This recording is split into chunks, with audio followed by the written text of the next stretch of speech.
started making it rain. Hey everybody, welcome to the Because Money podcast. Thanks for joining us this week. I'm Jackson Middleton, one of your hosts, along with Rob Engen and Sandy Martin in Black and White. This week we have special guest Preet Banerjee, all the way from Toronto, in his condo above a brewery, which sounds awesome.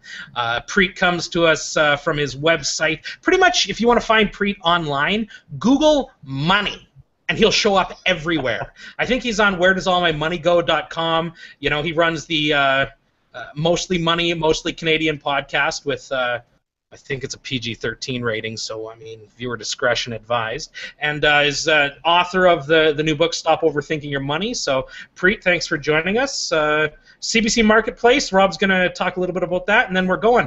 If you, as a viewer out there in viewerland, want to talk, have a question for Preet or one of the panel, hit us on the hashtag #BecauseMoney. We'll take it up and we'll rock and roll with that. But if you're looking to just kind of throw in your 2 cents, I'm going to moderate with a tight fist this one. So here we go. Rob, it's on to you. Well, thanks, Jackson, and Preet, welcome. Thanks for being here. I think we were all excited when we saw the little teaser for the CBC Marketplace that debuted on Friday. And so in case you haven't seen it, or if you did, basically it was kind of an inside look at the banks. They sent someone in and with the hidden cameras. They sent them into some of the banks and investment, just some other investment advisors, and basically wanted to get the lowdown on what they were telling, what they're telling the individual retail investor.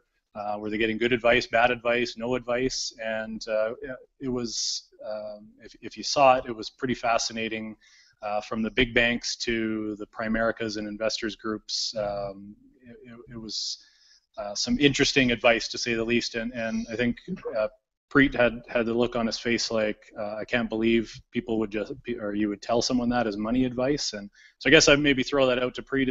Were you surprised at all by some of the advice you heard from some of the bankers and advisors out there?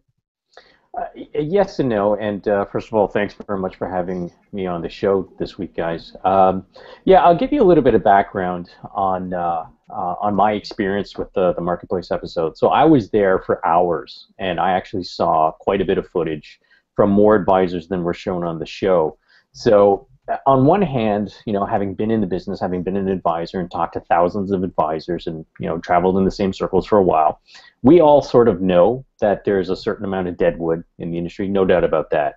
I will say that, you know, overall, while there was a relatively high incident rate of questionable advice being doled out, you know, I think they featured 3 or 4 examples out of the 10 that they went into on a randomly selected basis. So that's a pretty high incidence rate, just no matter how you cut it. But that being said, I do feel that maybe a lot of people who are not initiated as much as we are, the people who might be listening to this podcast, will get the impression that all financial advisors are useless, are crooked, or incompetent, or what have you. And that's not the case. We all know that there are a lot of great advisors. And what I wanted to make people clear about the understanding of the nature of the advice channel or advice delivery system in Canada is that there are a lot of great advisors, and really it's worth the time to try and find the good ones, because there are enough bad ones that you have issues like this cropping up more than you would hope. So to answer your question, I wasn't really surprised, but I think the program may have overstated a little bit, but that's TV, that's ratings, right? You want to show the stuff that people are going to be polarized by.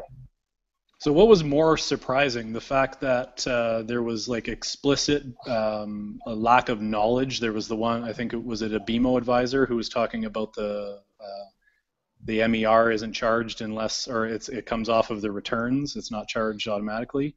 Well, the other thing, actually, that's a good point. So the other impression I thought was maybe could have been construed incorrectly by viewers is that those individual advisors, quote-unquote advisors, represent the entire firm. So I actually prefer not to use the firm's name, because at pretty much all of those firms, I know there are great advisors, and pretty much all firms there are some that have questionable competency levels. So we'll just stick to, you know, some of the advice that was given. Sure. So there was. I guess what I would ask then is, was it more surprising to hear the inaccurate information as far as just not knowing, or was it more surprising to hear the flat out outrageous kind of lies that were, I promise you, you know, you could earn 40% return on your on your investment.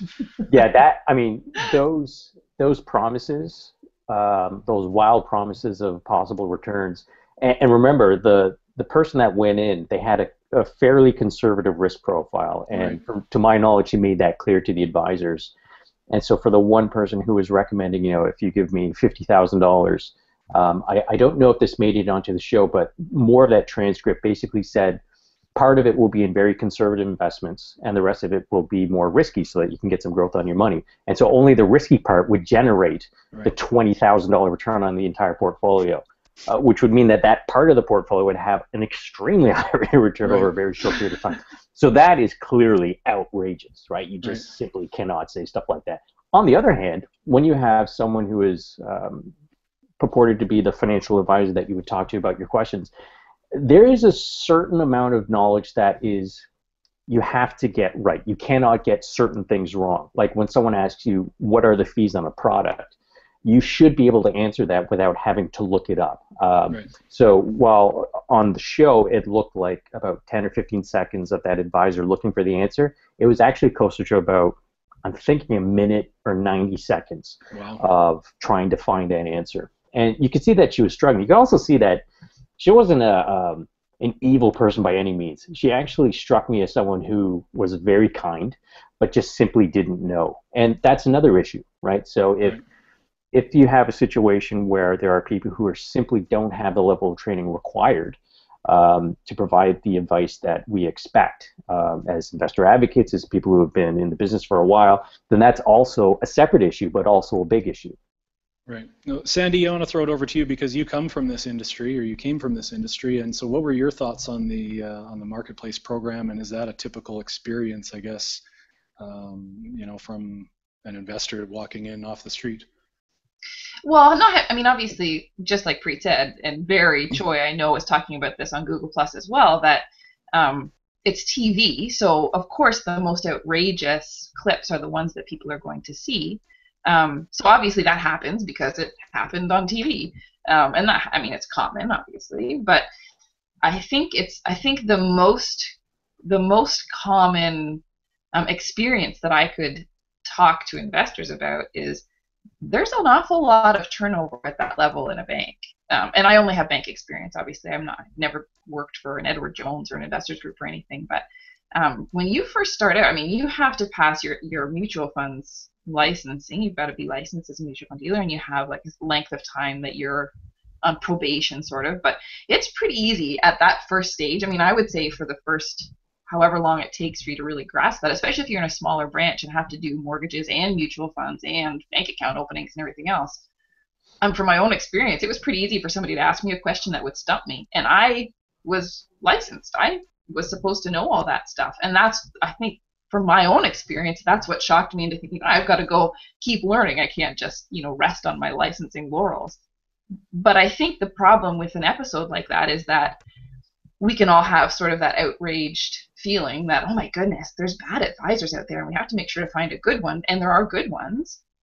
But the difficulty is it's difficult to identify them. And from the bigger regulatory perspective, I always end up talking about how, embedded commissions and all that kind of stuff. This is kind of a boon to any sort of financial institution that's established that doesn't want to talk about changing that embedded commission structure or the incentivized sales advice or the biased advice or anything like that, because now we can just say, oh, look at those bad advisors, they're pretty horrible, but we disciplined them, that one's on suspension, so it's okay, don't worry about it, just find a good one. That was sort of my take from the episode. It's probably not the question you asked me, though. So you're saying more along the lines of it's easy to blame a few bad apples when there's a bigger inherent problem with the whole industry. Yeah, although it was still, but I don't want to say that this was not a valuable episode. These are things that, absolutely, investors need to see this. Regular Main Street people who would otherwise have no concept that the person they're sitting across the desk from might not be telling them the straight goods. They need to know that that's a possibility.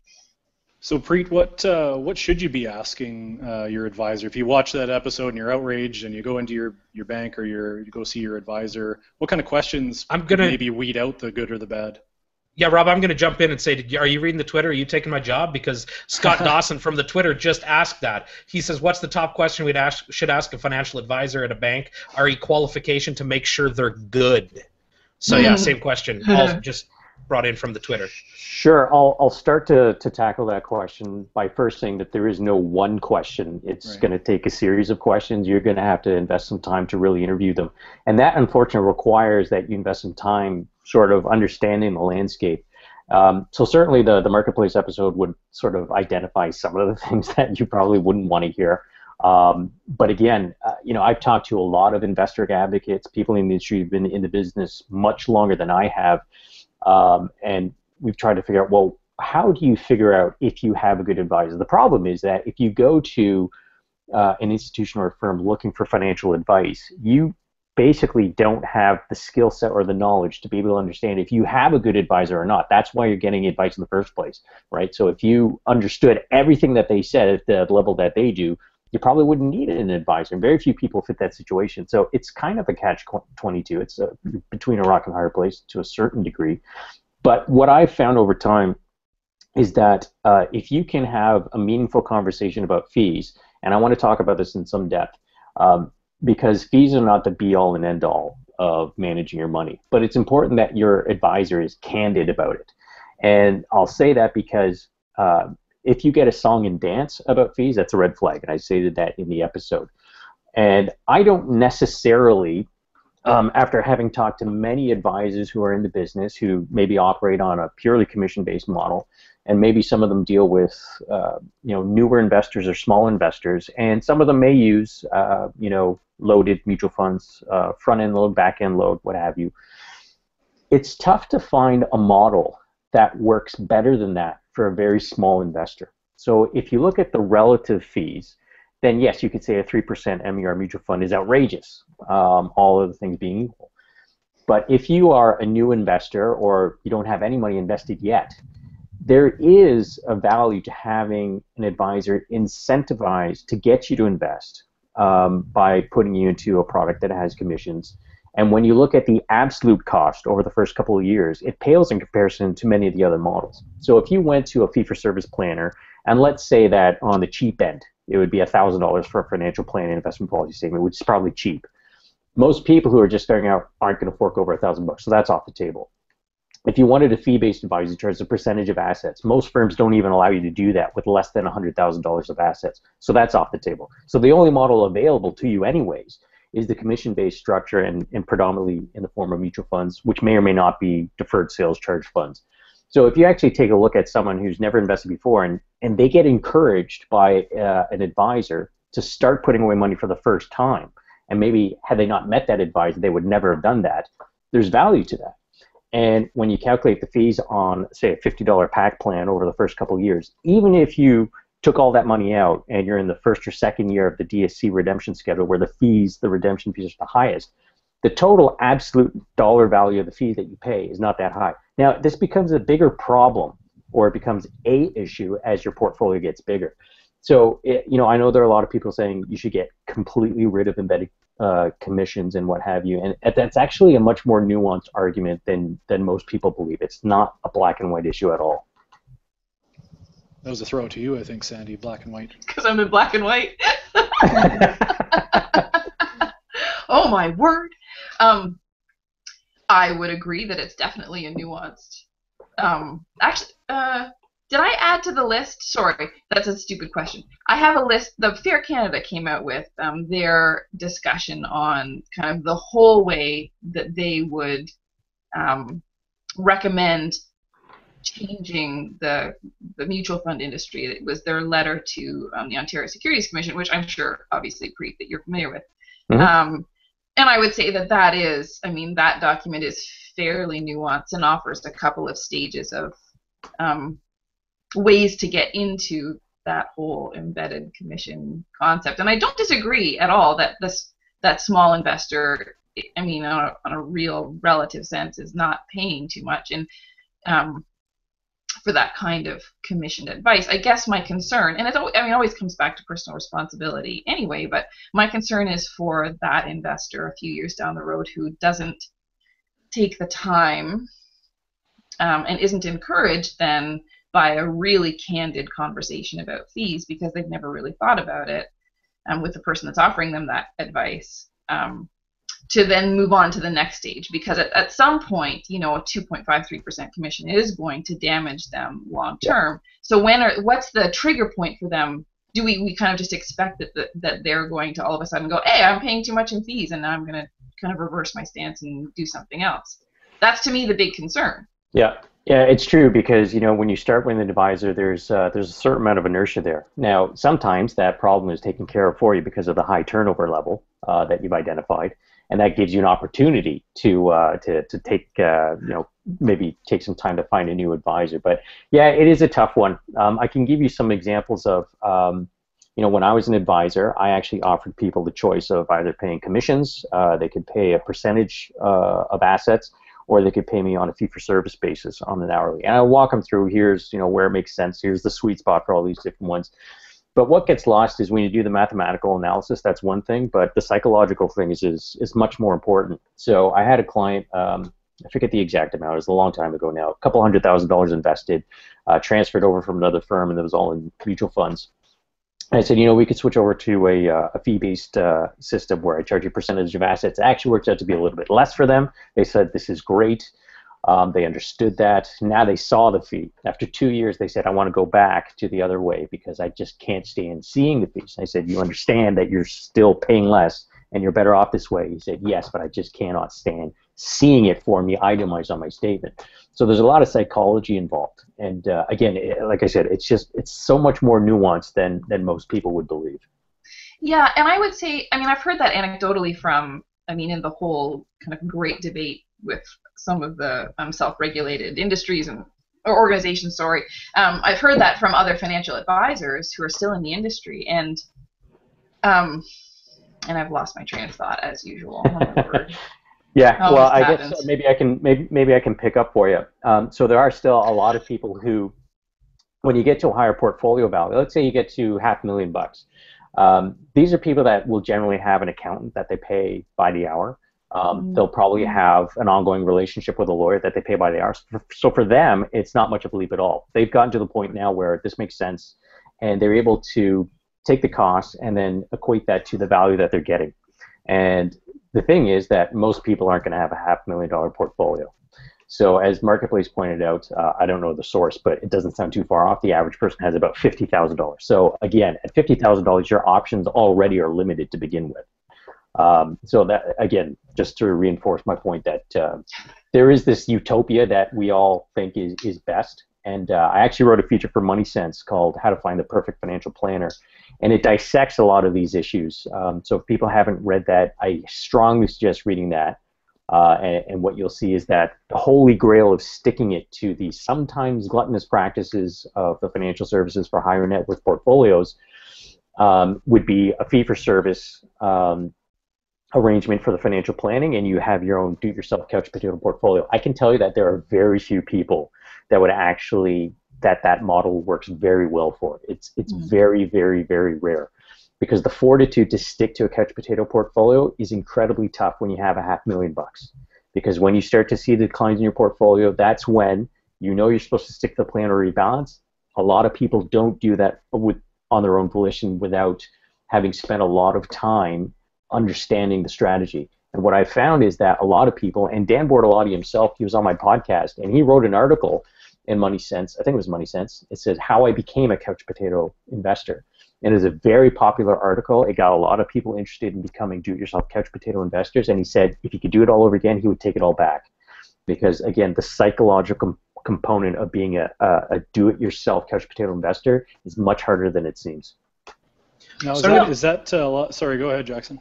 I was going to jump in with a question from the Twitter. A friend of the podcast, Noel D'Souza, jumped in and said, why tie the cost of advice to portfolio size? What about those who need cash flow, debt, tax advice with smaller portfolio? And that's, I guess, along the lines of, when I see, although I hate the term fee-only financial planner because it fee-only, and I just think there's a real big marketing problem there. But, with my experience as a mortgage professional, dealing with first-time home buyers, young people, it's kind of like the credit card limit is a spending limit, and it's, you know, the financial management, I think, gets lost. I think the conversation around investments and where, you know, how do we best manage our investments is great, but what about the rest of Canadians? I would say the majority of Canadians who have no idea what to even do with their money. Right. And I liked what they touched on in that report in the Marketplace show about debt and how often the advisors were mentioning it, and you know, it's really important to look at those overall goals, and it's not just about the investment or the products. Yeah, absolutely. I think, as I stated, it was either in the written accompanying piece on CBC's website, is you know, when the average person off the street walks into, be it a bank, an independent firm, or what have you, and they say, I need to speak to a financial advisor, whoever you put on the other side of that table basically is going to look the same to that client off the street. They could be a CFP with a CFA. They could be someone who simply has their license to sell mutual funds, and they were licensed last week. If you ask the average person, do you have a financial planner? They may have a financial salesperson, and they'll say, yes, I have a planner, because they can't make that distinction because it hasn't been made very clearly to the public for a very long time. And it's only now starting to come to the forefront that you want planning, not just product sales. So it's a bit of a leap for people. Anyways, I'll toss it back to anyone else who wants to add in their 2 cents on that. But to answer Noel's question or concern about cash flow and whatnot, in my book, I'm going to be self-promotional here. There's 5 simple rules. Number 1 is disaster-proofing people's lives. And basically, I start off by saying that, yes, the industry is basically, and media as well, has convinced people that being good with money means saving for retirement, having a retirement plan. So retirement is 40, 50 years away for many people. The risks that exist in your life between now and then, there are tons of them, and you need to address those first. So disaster-proofing is things like, you know, making sure you have a will, powers of attorney, running a surplus, having emergency fund, life insurance, disability insurance, and so on and so forth. You need to figure out those things today before you can really become an investor, right? Because to be an investor, first you must be a saver. So cash flow management is so incredibly important, and it's a tough nut to crack, because if you have problems managing your cash flow, a lot of people are going to be pretty hesitant to fork over cash to give to someone who's going to help them with their budget. I mean, it seems like a really good return on investment to me, because if you hire someone who specializes in that and you can't find the money, they're going to show you how to find the money. So not only will you be able to pay for their services, you'll be much more set up for the future. And it's the cornerstone for most people with their finances. If I look back to my most successful clients, the ones who had millions of dollars or the ones who were just starting up and had all the good habits, the thing that was common was not their knowledge about investment markets or keeping up on the business news. It was the simple things like running a surplus. That really is so key. Yeah, and I'm nodding like a crazy person. And I can't remember the exact scenario how it went down on the Marketplace show, but she basically came in there and said, "I have 50,000 to invest." Is that how that went down? And only a few times did it circle back to, well, what else is going on in your life as far as, you know, do you have any other outstanding debts, loans, you know, short-term goals and that sort of thing? Yeah, I believe the premise of the person going in was they had just received an inheritance of $50,000 and they wanted to know what to do, and they needed advice about money. Yeah. Full stop. And then they just wanted to see, well, what would happen? What would that lead to? Who would they put in front of that person? What advice would they get? So not everyone asked about debt. Many of them did. Some of them had a pretty good, fulsome conversation about it. And there's a lot of advisors that say, you know, here's the planning process. Here's what we need to do. We need to understand your personality, how much you're paying on your debts and whatnot, your goals and whatnot. And if I remember correctly, there was 1 or 2 of them that said, you know, we're not going to make any decisions today. We got to start a process to figure out what's right for you. And then there were others that were more focused on what do I do with that $50,000. So that was, I guess, one of the acid tests was, you know, you go in there and how deep does that probing process become for someone walking in off the street? Yeah, and I would say actually to go kind of full circle, if we want to talk about the people that, you know, that are asking, okay, so how am I supposed to then suss out the good financial advisors that are out there that aren't as swayed by, the incentives or whatever. And I would say a very good litmus test is how much time are they willing to talk to you about. And I think it's a difficult test because a lot of people don't like to keep asking questions or kind of show their cards that they don't really get what's going on. And I think there's a little bit of embarrassment, or this person across the desk works at a bank, so they must know everything. But if you can put the time in, even if you don't, do a lot of research and know all the really awesome questions to ask, if you just keep asking until you understand what the person across the desk is talking about, and if the person across the desk is willing to keep talking, then I think that, it's a good indication, at least, that it's worth continuing to pursue. Right, and I like what Preet said about the song and dance about fees. Like, can you explain it to me in a way that makes sense, and I can get this now, and I like that what you said about the process. Oh, this is this is going to take a couple meetings to kind of get, where we want to go, and it's not just about getting out my binder full of products and seeing where you fit, where you best fit in this. What the fund of the month is. Yeah. Yeah. And there's some other things we should probably touch on. There's I got a lot of response on Twitter, emails from people who had watched the show, and predominantly they're from CFPs, Certified Financial Planners, and I have yet to find one person who was 100% negative. Most of them were predominantly positive with the feedback they provided on the show. One guy even told me that the entire office got together to watch the episode online in the office, and they were hooting and hollering at some of the bad advice that was being doled out. So there are also a lot of financial advisors, the guys who are making a real effort. They're decent people, and they're doing all the things they need to do to be professional with their clients. They are putting their clients' interest ahead of their own. And the one thing I kind of feel sorry about is that they may have been tarnished with that broad strokes of that brush. That might have been the reception from watching the program. And so I want people who watch the show to sort of, don't just have a gut reaction that you should fire your advisor because they're all evil. Start talking to your advisor, having a meaningful conversation. And one of the big problems I see with a lot of people when they pick their financial advisor is that they pick the first one that they run into, the first one that gets referred to them, and they spend much more time hiring contractors to have their basement finished. They'll get 3 people in, they'll question them, they'll ask for references, they'll get quotes, and they'll compare them. They spend much more time doing that than they do with their life savings, which to me doesn't make any sense at all. So there is responsibility on the part of the consumer as well. So is that just a trust that the person I'm dealing with must know what they're talking about? Yeah, if you look at the 2 traits that consumers want most out of their financial advisor, it's trust and ethics. Accordingly, if you look at the trust ratings of different professions out there, there's politicians and financial advisors are near the bottom these days, and don't forget real estate agents and mortgage brokers. We're at the bottom too. Right.